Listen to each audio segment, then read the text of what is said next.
الحلقة دي احنا مش هنقيم افضل ممثلين في الادوار التانية او في الادوار الثانوية.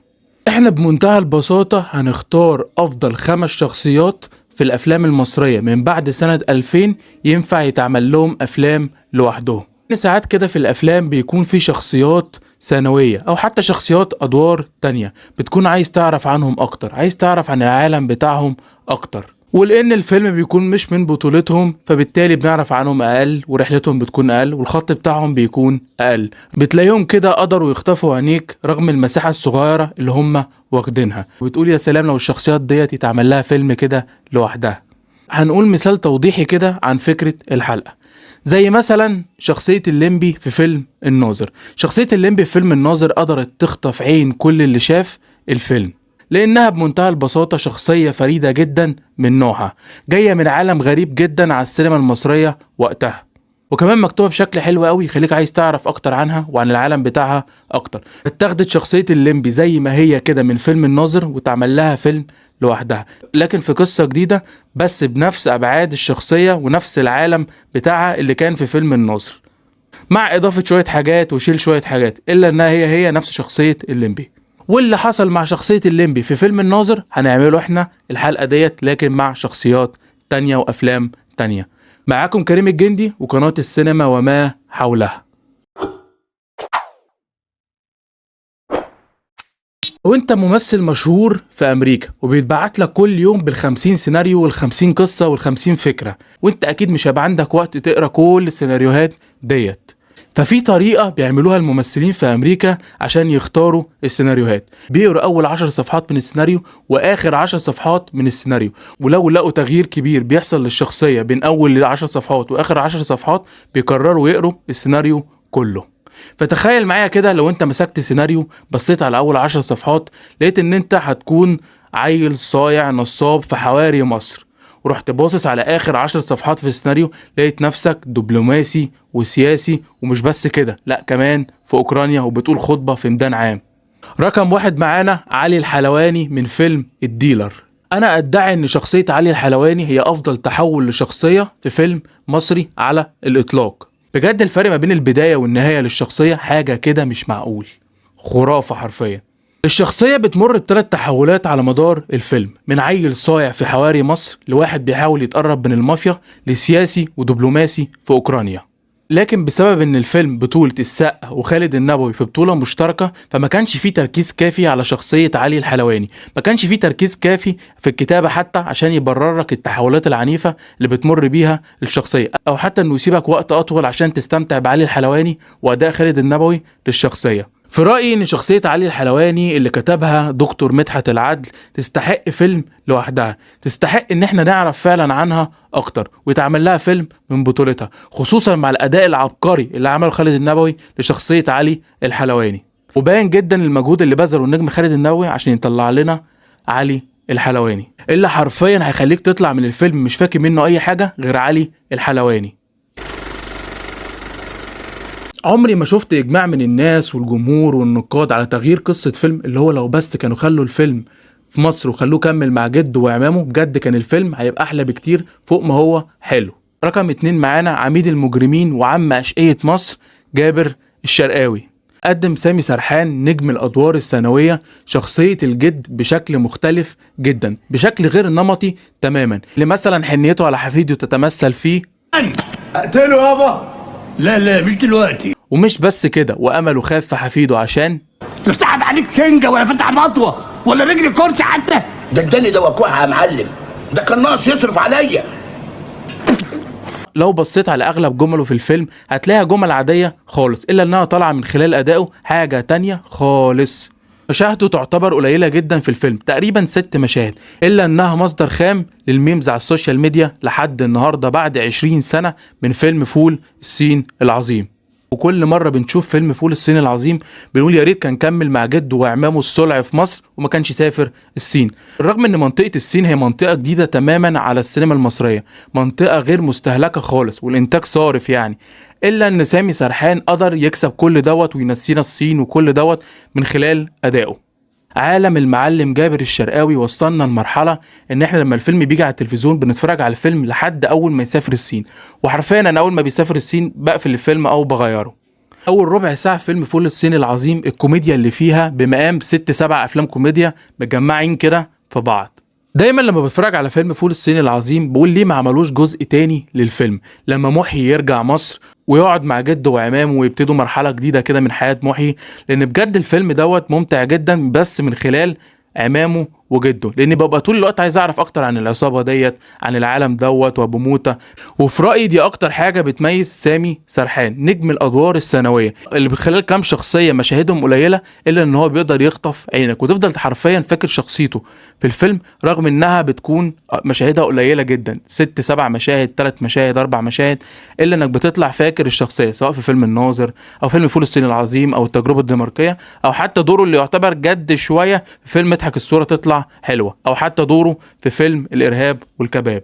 لكن في رايي شخصيه جابر الشرقاوي هي اكتر شخصيه حرفيا محتاجه فيلم لوحدها من بين كل شخصياته، لانها مكتوبه بشكل حلو قوي وليها عالم كده عايز تعرف عنه اكتر.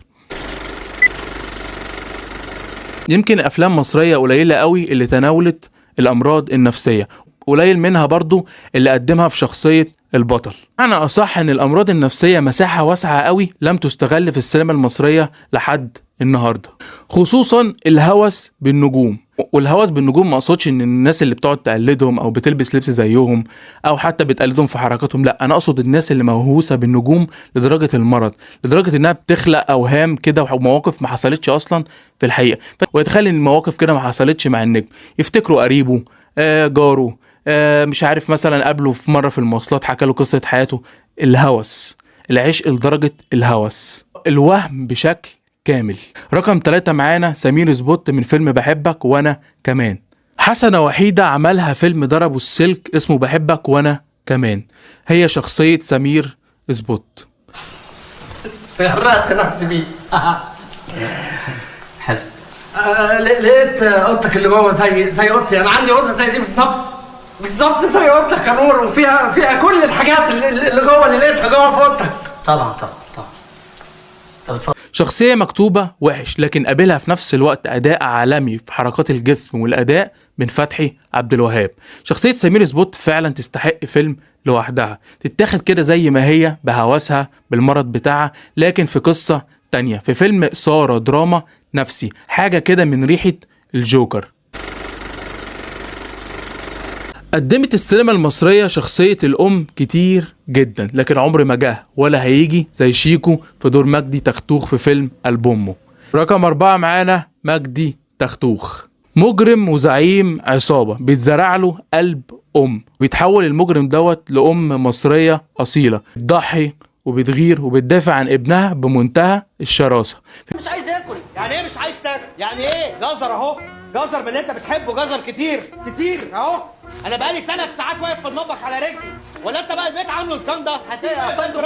خلاص انا فكرة مجنونة قوي ما تجيش غير من شيكو وهشام ماجد. حقيقة عمري ما شفت الفكرة ديت في فيلم مصري او حتى فيلم اجنبي، فكرة مجنونة قوي، وبس بالذات شخصية مجدي تختوخ وزعيم العصابة اللي كان اداء عالمي من شيكو للشخصية ديت.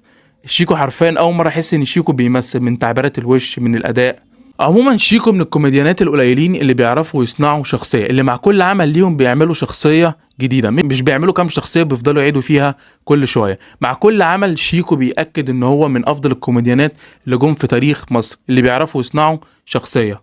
فعلا شخصية مجدي تختوخ كانت فعلا محتاجة فيلم لوحدها، في قصة لوحدها كده تجمع احداثها بين ما قبل الجزء الاول وما بعد الجزء الاول. وبجد انا مستني بفارغ الصبر جزء تاني الفيلم قلب أمه. السينما المصرية قدمت معلمين كتير قوي، اغلبهم كانوا شبه بعض، لكن اكيد لما داود عبد السيد هيقدم شخصية المعلم لازم تكون حاجة ما اتعملتش قبل كده. رقم 5 معانا المعلم هدهد من فيلم أرض الخوف، اغرب شخصية تاجر مخدرات ممكن تشوفها في حياتك، وعشان يعرفنا بيه المخرج داود عبد السيد خلانا في اول مرة نشوفه يحطه في موقف غريب. تدخل الحدود ببساطة، تتنقل بسهولة، تتشون في دولاب، اللي يجربها ما يقدرش يسلاها، واللي يستهلكها يزيد استهلاكه كل يوم عن التاني. البودرة، قصدي البودرة، هي دي البضاعة الجديدة وهي المستقبل. عايز توصل لايه يا معلم؟ قصدي يا رجب بيه. عاوز اوصل ان الحشيش ما بقاش جايب همه. بنلاقي ان المعلم هدهد بيرفض انه يتاجر في الهيروين، رغم ان الهيروين اسهل في النقل من الحشيش وفي نفس الوقت اغلى بكتير، وفي نفس الوقت الشخص مدمن الهيروين دوت ما يقدرش يبطله خالص، فبالتالي هيفضل يشتري منه اكتر، عكس مدمن الحشيش اللي ممكن لو معهوش فلوس ما يشتريش دلوقتي، لكن المدمن الهيروين ما يقدرش ما يشتريش. لا مؤاخذه يا رجب بيه، في حاجات انت مش واخد بالك منها. انا ابتديت وانا صبي، عيل صغير عندي 10 سنين، كنت بلعب كوره شراب لا مؤاخذه وعيني على مدخل الحاره، وبعدين بقيت اوصل البضاعه جوه البطنيه، وبعدين طلعت من البطنيه وبقيت اوصل البضاعه الجماليه والحسنيه والدرب الاحمر. كنت بوصل تربه الحشيش بشلل. عمرك ما هتعرف مين زباينك لانك فوق، لا هتقابلهم ولا هتعرفهم. عرفت الفرق؟ انت تقدر تسمم الناس لكن انا ما اقدرش. اللي زي يا رجب ما يتقالوش اللي انت قلته، ولعلمك واللي معلمينك اللي انت صبيهم اللي هيتعدى عليا هحرق روحه. ويرفض المعلم هدهد العرض اللي بيجيله وبيقول انا مش هتاجر في الهيروين رغم انه اسهل في النقل واغلى زي ما قلنا، ان الهيروين مؤذي للناس اكتر بكتير من الحشيش، وبيقول انا مش هسم الناس لان الناس ديت انا عايش وسطيهم وعارفهم كويس وعمري ما هاذيهم. في موقف بسيط بيختصر بيه داود عبد السيد شخصية المعلم هدهد. تاجر مخدرات عنده مبادئ، في حاجة غريبة جدا على تقديم شخصية تاجر مخدرات في السينما المصرية، عنده مبادئ. وبيحكي المعلم هدهد حكايته من لما كان صبي لحد ما بقى معلم كبير، في حوار ولا امتع من كتابة داود عبد السيد، واداء متزن جدا من عبقري المسرح حمدي غيث. بيزيد انبهارك اكتر بالمعلم هدهد لما بيزوره يحيى بطل الفيلم وبيروح للعالم بتاعه، وبيخليك عايز تعرف اكتر عن عالم المعلم هدهد، وعايز تعرف اكتر عن قوانينه والاعراف اللي بتحكمه وطريقة الناس اللي عايشة فيه.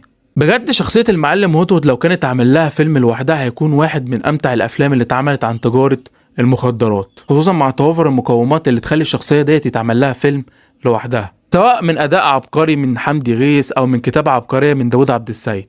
حرفيا شخصية جامعة كل التناقضات دي جواه، تاجر مخدرات عنده مبادئ ومؤمن بالله ومؤمن بقضاء الله ومؤمن ان هو هيتقتل في يوم من الايام زي ما قتل. شخصية غريبة، حرفيا شخصية مركبة وصعبة جدا غريبة، وقابلها اداء متزن جدا من حمدي غيث. وبجد شخصية المعلم هدهد كانت تستحق فيلم لوحدها. انا عارف ان انت مستغرب ان في شخصيات ما خدتهاش من الافلام الجماعيه، بس انا كنت مقرر ان انا مش هاخد اي شخصيه من الافلام الجماعيه زي ساعه ونص او حتى فيلم الفرح او كباريه. هسيب لكم انتم تقولوا لي ايه الشخصيات اللي من الافلام ديت اللي تستحق فيلم لوحدها، واكتبوا لي في الكومنتات ايه اكتر شخصيات من افلام مصريه نفسكم يتعمل لها فيلم لوحدها. شكرا جدا، اشوفكم الفيديو الجاي، سلام عليكم.